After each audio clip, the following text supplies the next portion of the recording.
Complete story of Edward Brock, Earth 616, Part 2. Eddie became romantically involved with Beck Underwood, a lawyer and above-ground contact of the Underground Society. A company called Scarmore Incorporated was behind some illegal experiments in which they mixed their toxic waste with mercury.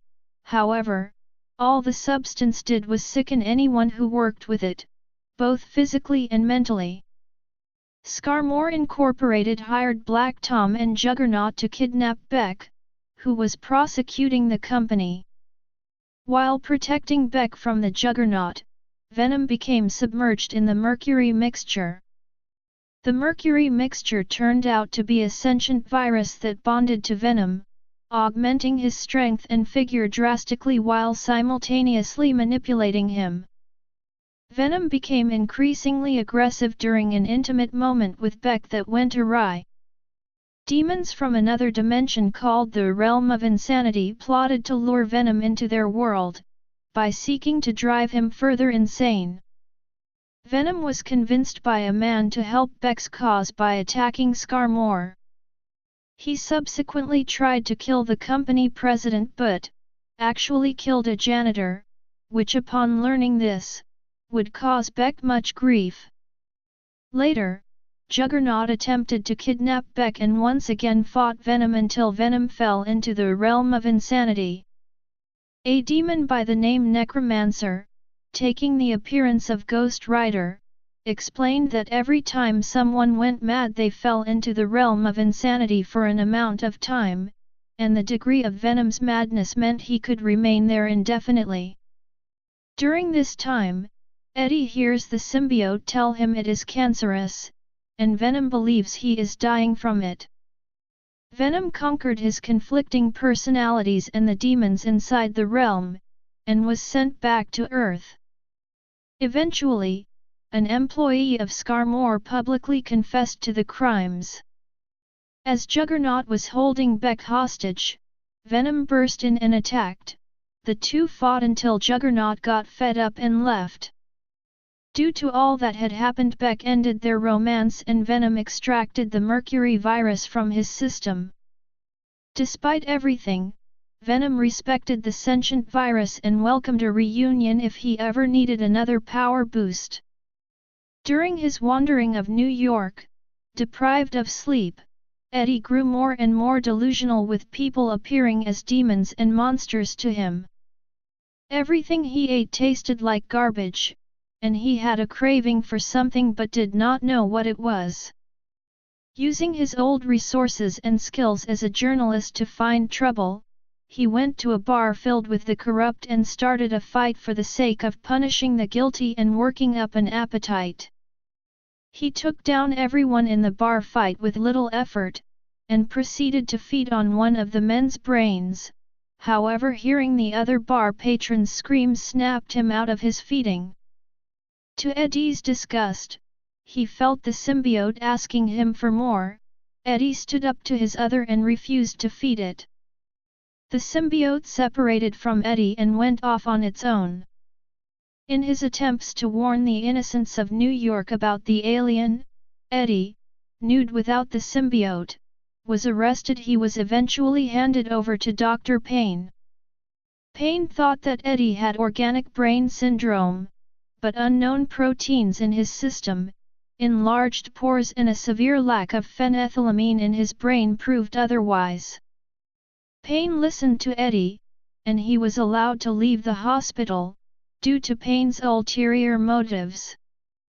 Eddie stocked up on different supplies so as to better combat his other, since he decided that he could not live with what it had become. Their mental link allowed Eddie to see through its attempt to ambush him, and Eddie first tried to talk to the creature, but it raged at him and he had no choice but to fight it. Eventually, he downed the alien and had it at his mercy. Stating the symbiote was sick, he gave it a dose of phenethylamine, which he overheard Dr. Payne mention. Having eaten away all it could leach from Eddie, the symbiote needed it from other sources. The other brains couldn't feed it nearly as much as Eddie's due to his emotional attachment, and after digesting it the alien calmed down. Dr. Payne and his orderlies ambushed them, took the symbiote and left Eddie. After escaping an explosion, he sensed that Payne was torturing and experimenting on the symbiote. He snuck into the complex and found the symbiote and freed it to become Venom again. With his powers returned, Venom defeated the orderlies before impaling Dr. Payne. Wanting to torture him, Payne retorted to Venom that he wouldn't be able to feel any of it. In response, Venom absorbed all the phenethylamine from the doctor's brain, leaving him with an insatiable hunger for brains. Eddie later found that chocolate was also a good source of phenethylamine, removing the need to feed. Venom was recruited via an ultimatum by the government to be a special operations counter-terrorist agent. Venom agreed, but one stipulation of the deal did not sit too well with him. A bomb was planted in his chest to assure complete and utter obedience. After a few missions, Venom became tired of the situation and had the symbiote perform surgery on him and extracted the bomb. A brouhaha ensued wherein the end result was Eddie Brock lying unconscious and the symbiote dead, only to return later on and rejoin with Eddie. Thus, Venom was whole again and looking to square things with Spider-Man once again. He had lost his memory and no longer knew the secret identity of Spider-Man, but knew that a deep-seated hatred resided within him for the wall crawler. Shortly after the reunion, Venom joined the Sinister Six for a brief period in order to get at Spider-Man. After being scorned by the group, he hunted down certain members of the team for revenge, including Electro, the Sandman, and Kraven the Hunter, Alyosha Kravinoff. Later Eddie Brock approached his ex-wife Anne Wang, and at the thought of having the symbiote back in her life, she jumped out of her apartment window and killed herself. Venom blamed Spider-Man, whom he had a skirmish with right before Anne died. Thus, the hatred for the old webhead was fueled anew. During a battle with Carnage, Venom explained the birthing process to Carnage. Carnage was disgusted and fled. As he was about to give birth to another symbiote, he was threatened by its existence and attempted to destroy it. Venom, however, wanted to raise and train the new symbiote as an ally and partner. Weakened by the actual birthing, Carnage was unable to kill the newborn. Supplanting the symbiote in Patrick Mulligan, a New York City cop, it returned days later. Venom named the new symbiote Toxin, after himself.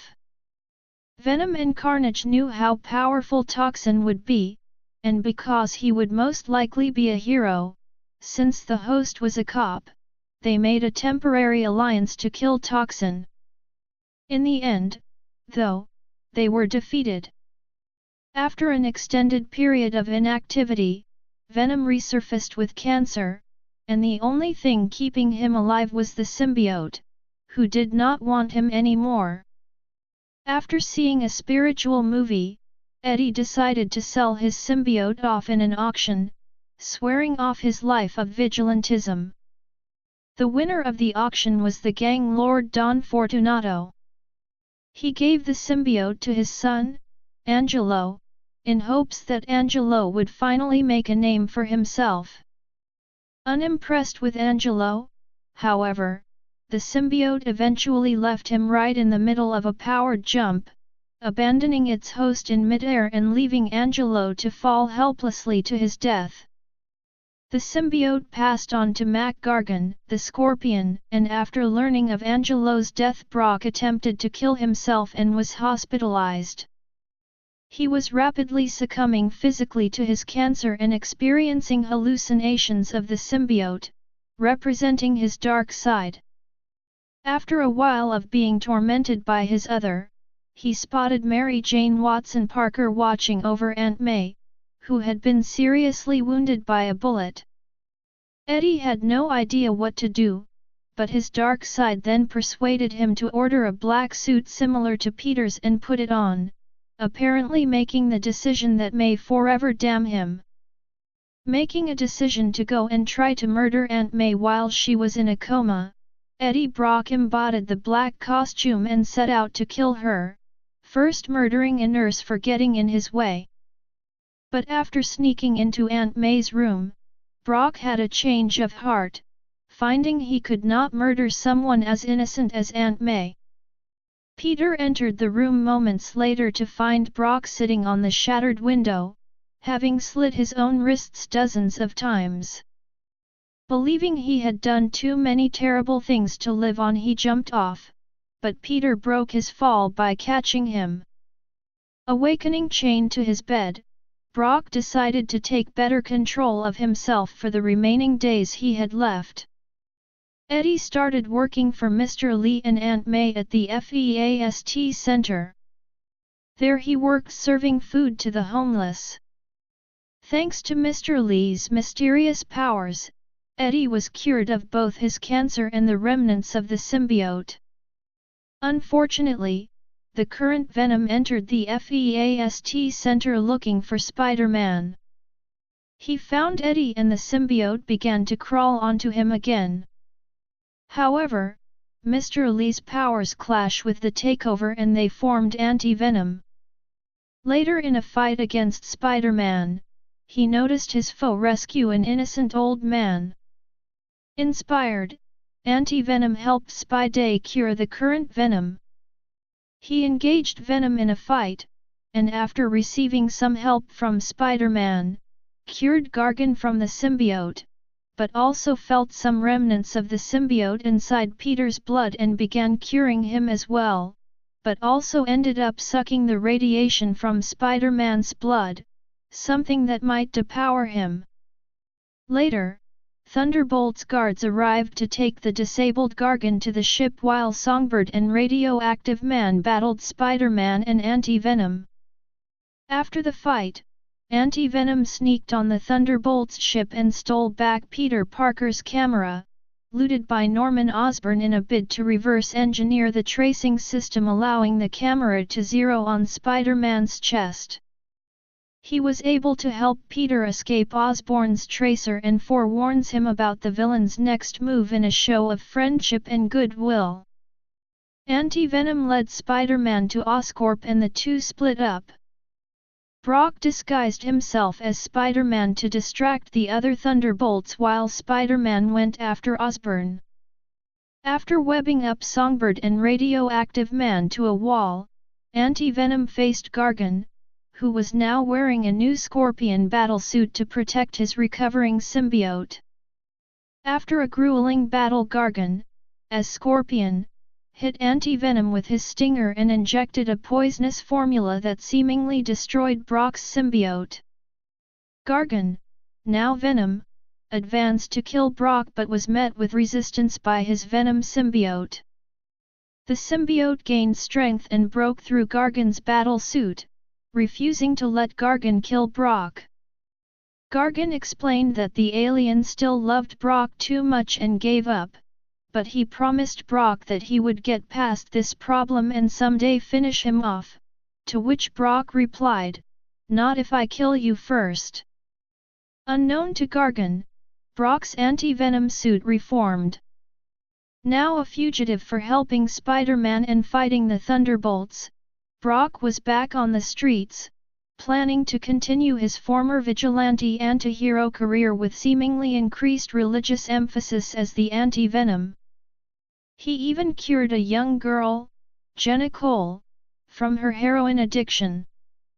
Brock was the first person to find out that Martin Lee was Mr. Negative. In the end, Eddie questioned his own faith and cried out that no one would believe him, because he was a monster.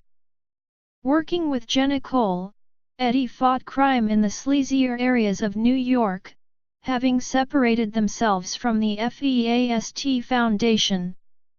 As anti-venom, he would cure the streets of drug dealers after Jenna would go undercover to lure them out. He became increasingly mentally unstable, however, reverting back to his lethal protector personality, and was overtly / near lethally protective of Jenna. At a drug bust, Eddie walked in on the Quintus gang after they had captured Jenna, preparing to transform until the Punisher intervened. Anti-Venom and Castle slaughtered the criminals until a gang member took Jenna hostage. Eddie stopped Castle from shooting the gang member through Jenna, however upon hearing his full name, Eddie Brock the serial killer, he shot Anti-Venom in the head with a shotgun. Anti-Venom recovered and attacked the Punisher in retaliation. Eddie and the Punisher almost killed each other, but Eddie declared a truce, saying that if the Punisher didn't back down he'd make him go to Mexico with him in a wheelchair and that he could drive the Punisher's van. The Punisher agreed to the truce, but tried to kill Eddie again during the border crossing with a knife. He dropped Eddie off at the compound, figuring Eddie would die instead of him, and this way he planned to take care of two birds with one stone.